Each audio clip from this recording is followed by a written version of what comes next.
Hello guys, welcome to our channel. This is Teja. ప్రస్తుతం మనతో పాటు senior political analyst Kilaru Nagarjuna గారు. నమస్తే సార్. నమస్తే. సో పొలిటికల్ సిఫాలజిస్టులు అందరూ కూడా ఈసారి ఖచ్చితంగా కూటమి గెలుస్తుంది, టీడీపీమే మళ్ళీ అధికారంలోకి వస్తుంది అక్కడ అని చెప్పేసి అంటే ఒక పక్క జగన్మోహన్ రెడ్డి గారు గతంలో వచ్చిన 151 సీట్ల కన్నా ఈసారి ఇంకా పెరిగే అవకాశం ఉంటుందని చెప్తున్నారు. సో దాని గురించి జనరల్గా ఏంటంటే మనకి ఎలక్షన్లు ఈసారి చాలా హాట్గా ఇటుపక్క కూటమి అటుపక్క జగన్మోహన్ రెడ్డి గారు సర్వశక్తులు ఒడ్డి పోరాడాడు, మనం ప్రచారంలో చూసాం. అయితే ఏంటంటే ఈ ఎన్నికలు ప్రచారం జరిగినటువంటి శైలి, దాంట్లో గెలుపోటములు అనేటువంటివి గ్రాఫ్ ఒకసారి జగన్మోహన్ రెడ్డి గారికి పెరిగితే ఒకసారి కూటమిది పెరిగింది, రకరకాలుగా అక్కడ మనకు కనిపించింది. అంటే మనం చెప్పుకోవాలంటే సిద్ధం సభలు మొదలుపెట్టినప్పుడు అప్పటి వరకు జగన్మోహన్ రెడ్డి గారి గ్రాఫ్ తక్కువ, ఎందుకంటే బీజేపీ ఎప్పుడైతే వచ్చి కూటమిలో చేరిందో కొంత గ్రాఫ్ తగ్గింది జగన్మోహన్ రెడ్డి గారి ఇనిషియల్గా. కానీ సిద్ధం సభలు అని పెట్టేస్తే ఆయన చాలా భారీ ఎత్తున సభలు నిర్వహిస్తూ జనంలో తిరుగుతున్నప్పుడు ఏంటంటే గ్రాఫ్ అనేటువంటిది జగన్మోహన్ రెడ్డి గారిది కొంత పెరగటం మొదలుపెట్టింది అనేటువంటిది విశ్లేషకులకు అందరికీ అర్థమైంది. సడన్గా ఎందుకు పెరుగుతుంది అనేటువంటిది కూడా కొంచెం జనంలో ఏదన్నా మార్పు వస్తుందా అనుకునే టైంకి సిద్ధం సభలు అయిపోయిన తర్వాత మేము సిద్ధం అనేటువంటిది ఇంకోటి మొదలుపెట్టి విజయవాడ దాకా వచ్చారు ఆయన. సో విజయవాడలో ఆయన మీద ఎప్పుడైతే గులకరాయి దాడి జరిగిందో అక్కడతోటి మళ్ళీ విచిత్రంగా అక్కడ నుంచి గ్రాఫ్ పట్టం మొదలుపెట్టి, జనరల్గా ఏంటంటే దాడి జరిగితే సానుభూతి వస్తుందని చెప్పేసి అనుకొని వాళ్ళు చాలా హత్యాయత్నం జరిగింది అది ఇదని పెద్ద ఎత్తున 2 రోజులు గందరగోళం చేశారు. కానీ జనంలో అది సానుభూతి రావడానికి బదులు అది పెద్ద జోక్ లాగా అయిపోయింది. సో దానికి ఇంత పెద్ద ప్లాస్టర్ వేశారు, లేకపోతే ఇది అది అని రకరకాల ఊహాగానాలు అందరం చూసాం. సో అది వాళ్ళు ఇది రివర్స్ అయ్యేటట్టు ఉందనుకొని వెంటనే 2 రోజుల తర్వాత దాని గురించి మాట్లాడటం మానేశారు. కానీ అక్కడి నుంచి జగన్మోహన్ రెడ్డి గారి గ్రాఫ్ గ్రాడ్యువల్గా మళ్ళీ తగ్గటం మొదలైంది, కూటమిది పెరగటం మొదలైంది. తర్వాత అందరూ ఆసక్తిగా ఎదురు చూసింది ఏంటంటే సరే కూటమి వాళ్ళు మొదటి నుంచి సూపర్ 6 అనేటువంటిది ఎప్పుడో సంవత్సరాల క్రితమే ప్రకటించారు, అది జనంలోకి తెలుగుదేశం కూటమి వాళ్ళు తీసుకెళ్తున్నారు. వాళ్ళంతా తీసుకెళ్ళినప్పటికీ కూడా జగన్మోహన్ రెడ్డి గారు ఇంతకంటే బ్రహ్మాండంగా అంటే నవరత్నాలు ప్లస్ అని ప్రకటిస్తారనేటువంటి బాగా ఈ వైసీపీ వాళ్ళు ప్రచారం చేశారు, మినిస్టర్లు కానీ ఎమ్మెల్యేలు కానీ. అసలు మావాడి మేనిఫెస్టో రానివ్వండి, చూద్దాం బ్రహ్మాండం అని. అది ఎప్పుడైతే బయటకు వచ్చిందో అందరికీ అది షాకింగ్ అయిపోయింది. పోయినసారి ఏవైతే పథకాలు ఇస్తున్నాడో నవరత్నాల్లో వాటిల్లో ఒక 2-3 పథకాలకు మాత్రం 1000 రూపాయలు 500 2000 పెంచి ఇది మాత్రమే నేను ఇస్తాను, నా మూలాన్ని మీకు మేలు జరిగి ఉంటే నాకు ఓటేయండి, లేకపోతే మీ ఇష్టం అన్నట్టుగా మాట్లాడటం జగన్మోహన్ రెడ్డి గారిది. అక్కడి నుంచి ఇంకా గ్రాఫ్ అనేది డిప్ అవటం మొదలైంది. ఎందుకంటే జనాలు మీరు ఎంత ఇచ్చినా వాళ్ళకి సాటిస్ఫాక్షన్ ఉండదు. మీరు ఊరికే ఇస్తామంటే వాళ్ళు ఎంత ఇచ్చినా తీసుకుంటారు.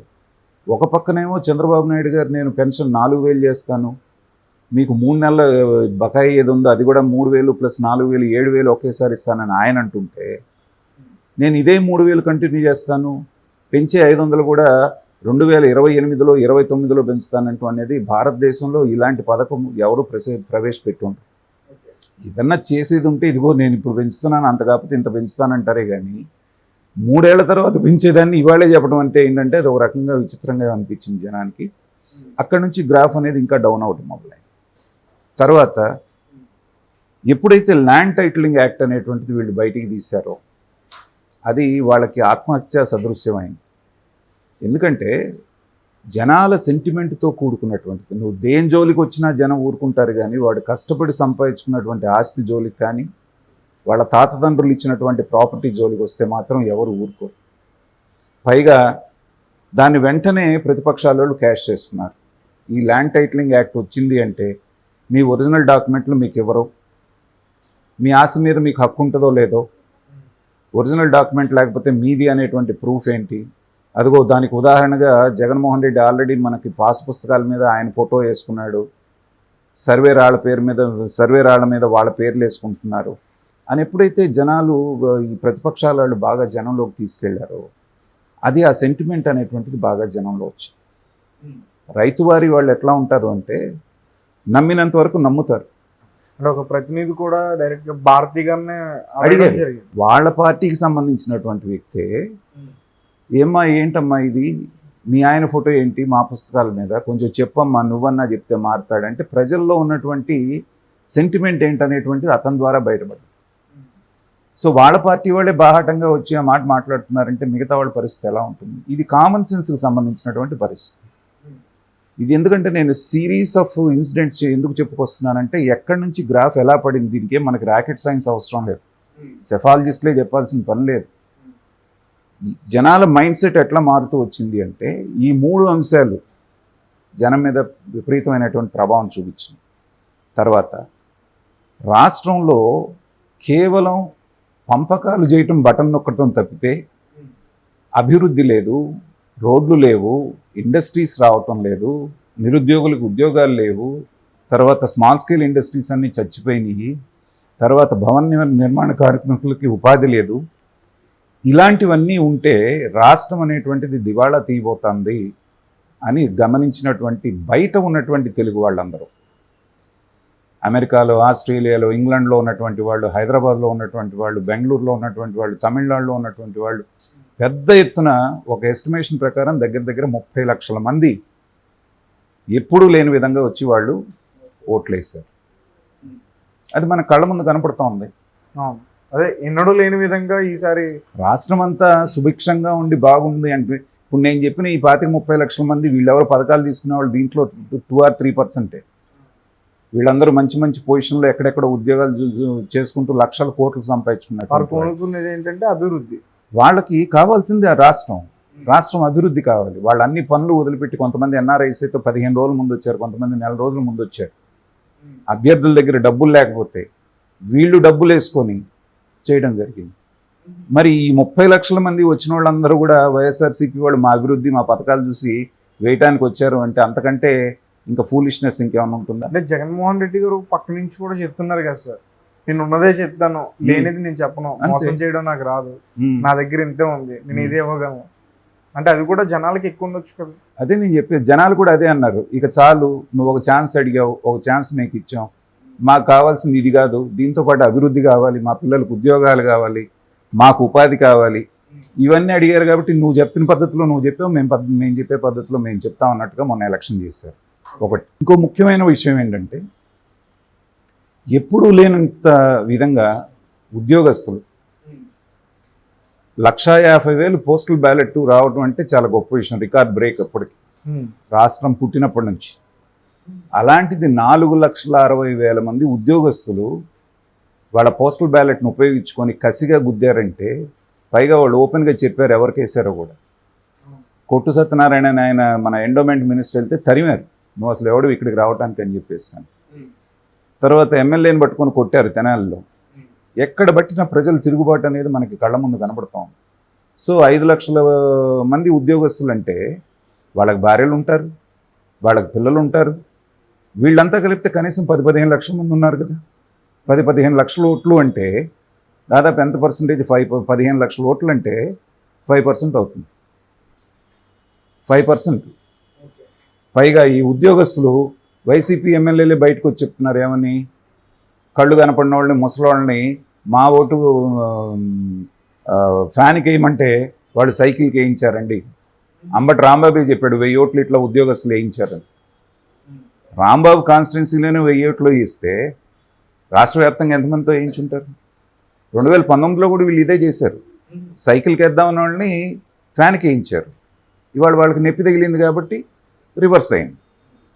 ఇన్ని ఫ్యాక్టర్స్ అక్కడ కళ్ళ ముందు కనపడుతూ ఉన్నా కూడా మేము ఇంకా గెలుస్తామని చెప్పేసి వైఎస్ఆర్సీపీ వాళ్ళు అంటున్నారంటే ఏంటంటే, వాళ్ళు కార్యకర్తలు ఎక్కడ నిరుత్సాహపడతారో, కనీసం కౌంటింగ్ దాకా అక్కడ ఏజెంట్లు కూడా దొరకకుండా ఎక్కడ బారిపోతారో, ఇప్పటికే బారిపోతున్నారు, నాయకులే బారిపోతున్నారు. రేపు పొద్దున ఒకవేళ కూటమి కనుక అధికారంలోకి వస్తే మన పరిస్థితి ఏంటి అబ్బాయి? మనం చాలా దాడులు చేస్తున్నాం, నోటికి వచ్చినట్టల్లా వాగి ఉన్నాము. వాళ్ళు కనుక తరగటం మొదలు పెడితే మనం ఎక్కడికి వెళ్ళాలి? నిజంగా కూటమి కనుక అధికారంలోకి వస్తే కక్ష సాధింపు చర్యలు చేస్తుందా, అభివృద్ధి చేస్తుందా?